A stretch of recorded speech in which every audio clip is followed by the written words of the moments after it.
Aujourd'hui aussi, c'est un autre jour. Daïla. Le monde part en couille. Non. Les ASCOM, une honorable initiative créée par M. Michel Russell et qui, malgré vents et marées, rendue le 9 juin 2022 à sa 9e édition. Cette 9e édition a consacré dans leur catégorie professionnelle les acteurs des différentes filières de la communication nationale et internationale avec une série de conférences pour aider et édifier les jeunes générations grâce à un panel de professeurs et professionnels de la communication de Côte d'Ivoire, d'Afrique et d'Europe. Une journée marathon qui s'est achevée par la remise des trophées ASCOM, dont le moment très attendu et cité par le maître de cérémonie, Yves Dembella, fut le trophée légende de la communication audiovisuelle. Nous allons consacrer un grand homme. Mesdames et messieurs, 1000 images, des images valent mieux que 1000 mots. Je voudrais demander à nos amis de l'équipe vidéo de lancer l'élément qui suit. Consti Eka, The King of All Media, est le PDG du groupe de communication SECAM, qu'il crée en 1993. Une entreprise de communication et de production audiovisuelle, internationale et événementielle, ayant marqué les beaux jours de la Côte d'Ivoire, du Cameroun et du Gabon, avec des concepts événementiels de prestige dont le plus référent reste les Africa Music Awards. Une cérémonie de remise de trophées de la musique d'Afrique et des Caraïbes aux artistes musiciens du continent. Toute première cérémonie du genre sur le continent africain a récompensé le monde de la culture tenue en 1992. Un événement placé sous le haut patronage de Madame Dominique Ouattara, actuelle première dame de la République de Côte d'Ivoire. Consti Eka est l'un des pionniers de la communication, tant sur le plan événementiel que sur le plan politique, avec un concept novateur, Confidence, une émission qu'il conçoit pour valoriser et mettre en exergue les chefs d'État africains. C'est ainsi qu'il lance en 1996 ce programme politique baptisé Confidence, consacré au président de la République gabonaise, El Hadj Omar Bongo Ondimba, sur TV5 International. Ce fut la toute première fois qu'un chef d'État africain avait cette audience d'1 heure sur une chaîne de télévision mondiale. Un état des choses qui a forcé l'admiration des autres chefs d'État du continent.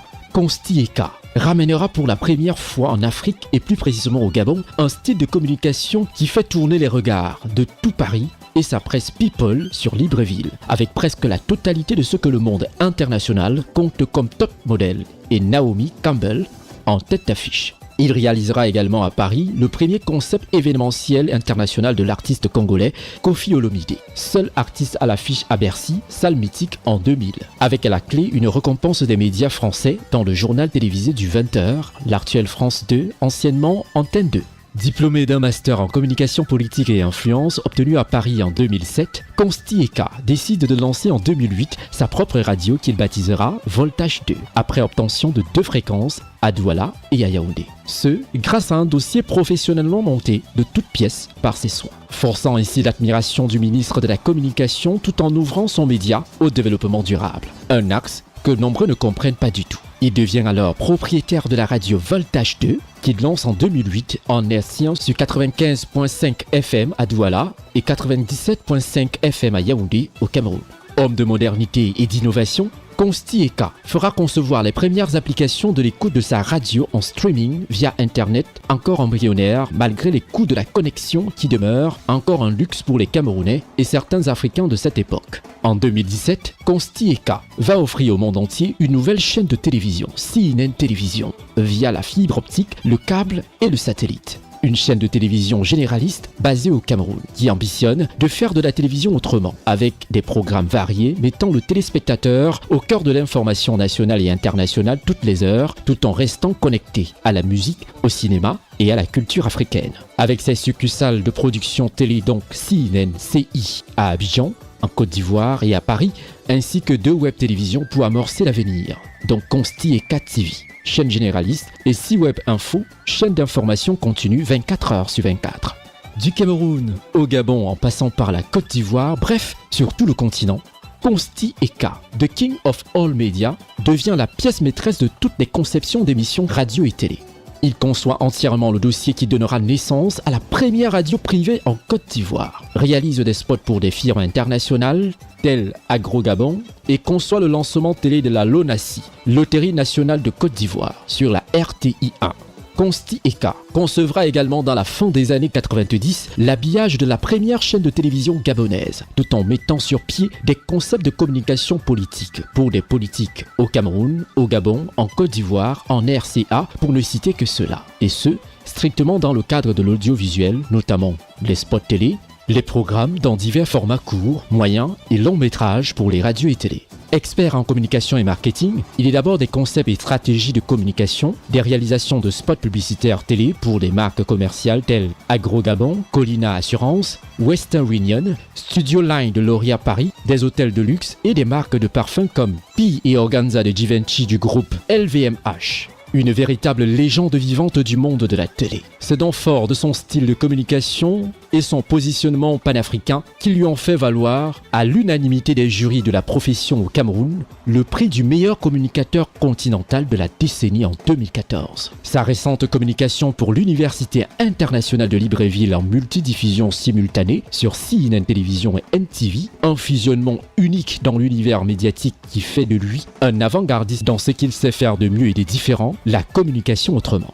En qualité de consultant, Consti Eka contribue non seulement à la conception et au lancement de plusieurs chaînes de télévision au Mali, au Cameroun, aux Antilles et en Côte d'Ivoire, mais aussi et surtout partage avec les jeunes générations son talent et sa longue expérience dans l'univers de la communication et des médias. Un savoir-faire qui synthétise et résume bien ici sa profession d'expert en stratégie de communication politique et de marque, concepteur de produits de médias.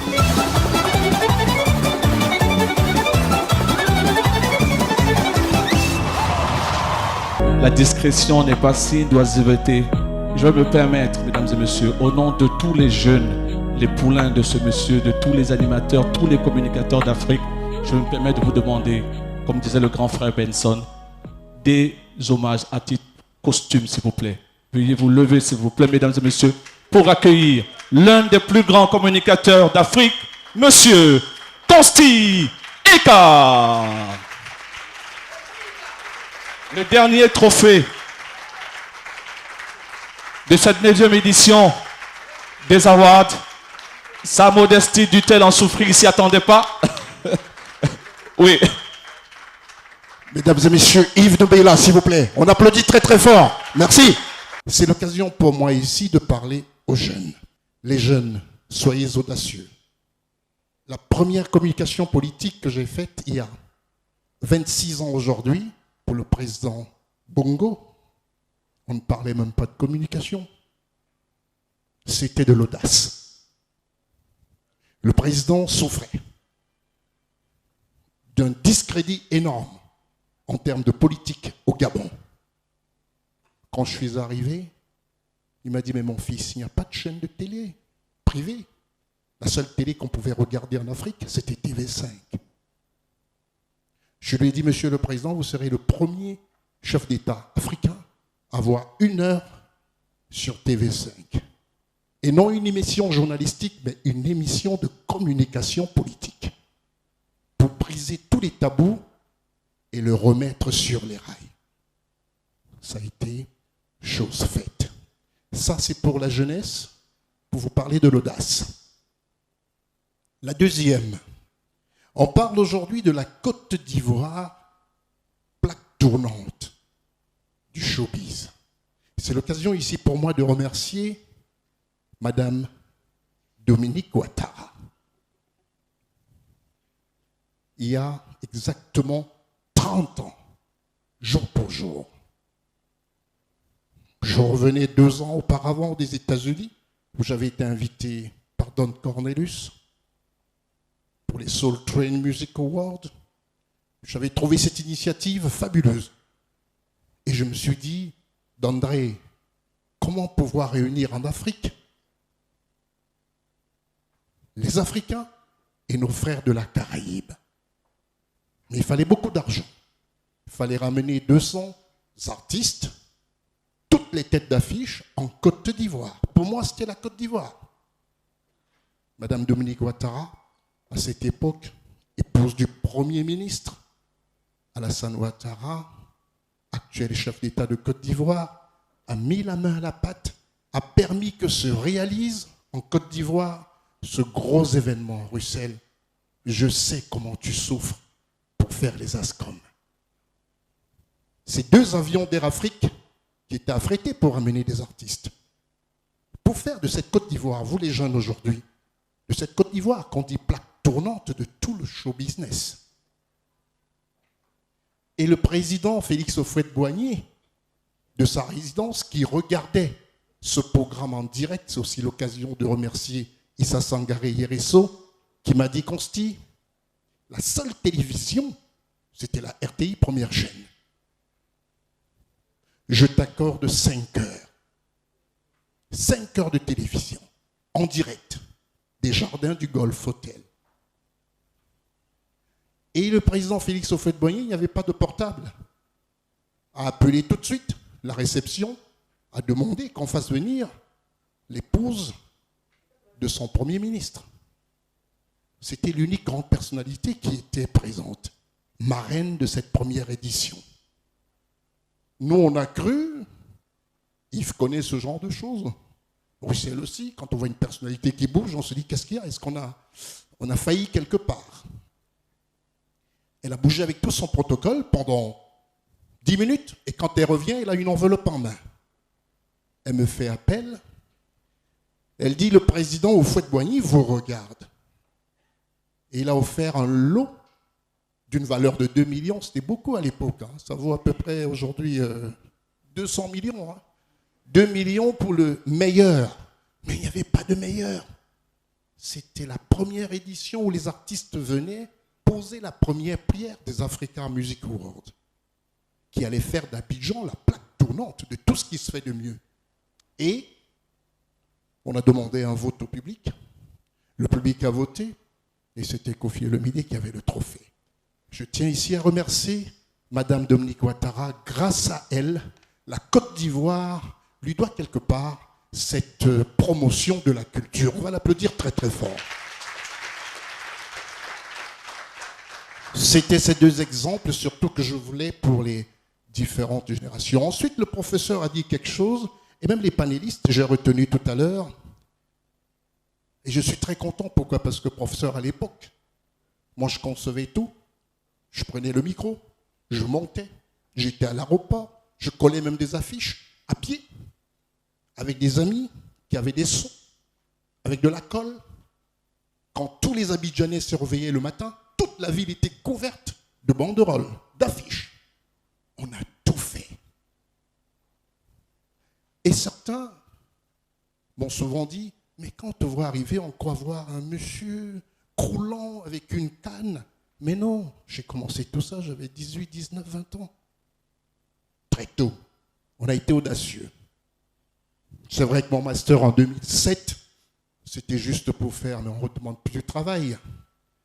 Et ce film que vous avez vu tout à l'heure passer a été réalisé en pratiquement, je dirais, 2-3 heures de temps par une jeune équipe. Tous ont la moyenne d'âge 28 ans. Tous ces techniciens. J'ai des employés qui sont ivoiriens, centrafricains, sénégalais. Ils sont de partout. Et Russell, sache que tu resteras gravé dans la mémoire de ma famille, dans la mémoire de mes amis.